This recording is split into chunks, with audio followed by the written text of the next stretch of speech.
Okay, these, I say these because there's one behind me.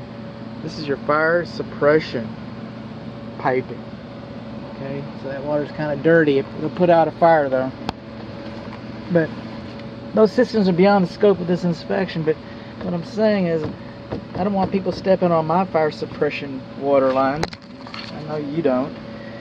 This is about the indoor air handlers, HVAC indoor air handlers. Some people call it the furnace. Alright.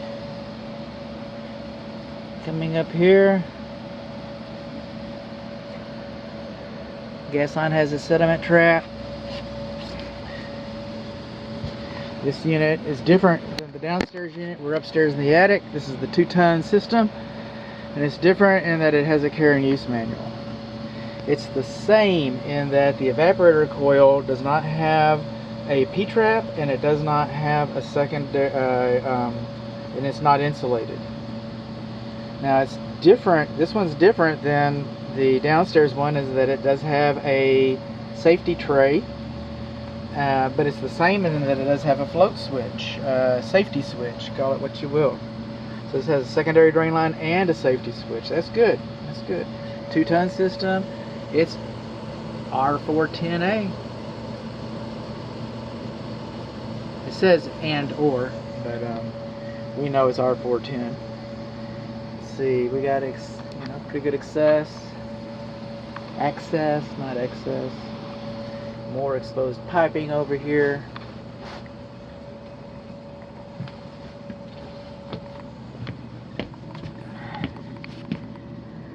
The ductwork looks relatively decent, except that's a furnace flue right here. It's in contact with the duct.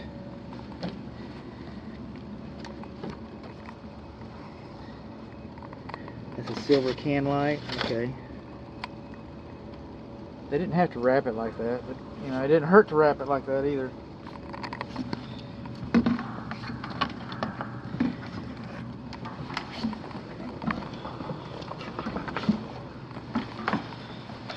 I still got some still images to take.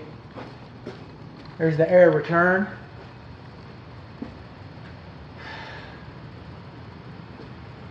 Can I get a size on that?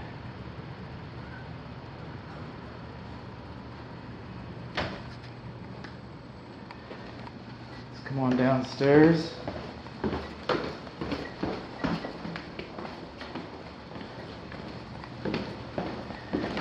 That's the 2-ton system. Now we're coming down to the 3-ton system. It's air return for it.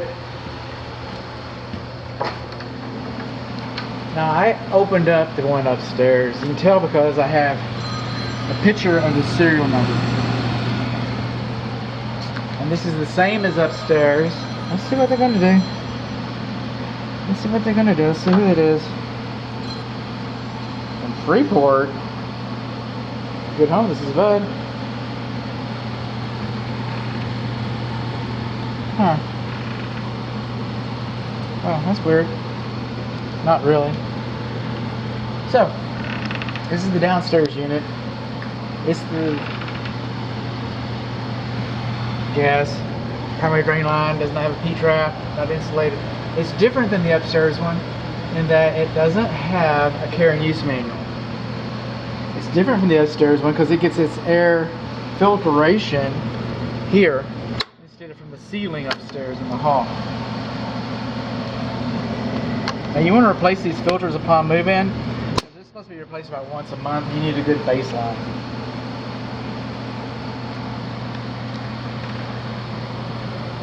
Like I said, it's the same. It does not have a P-trap. It's not insulated. It's different from upstairs because it doesn't have a safety pan because it's an updraft system. It does have a safety flow switch. Now, when you have an updraft system, this is the air return plenum.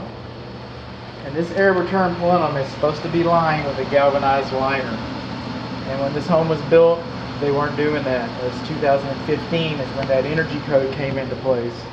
So it's a good, safe bet that there's not a pan liner in there.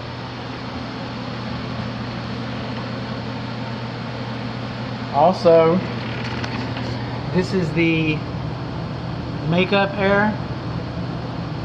for the furnace. This is a gas-fired furnace. You don't need that. You have it kind of built into the attic, so it's not required. But in a closet like this, it is required. But what we don't have is, that I can see, is a combustible air. So what do we learn? We learned that our air return plumb doesn't have a safety pin on this unit. We learned that downstairs unit does not have a care and use manual, but the upstairs unit does. We learned that both units, both evaporator coils, do not have P-traps and they're not insulated. We learned that the downstairs unit does not have combustible air.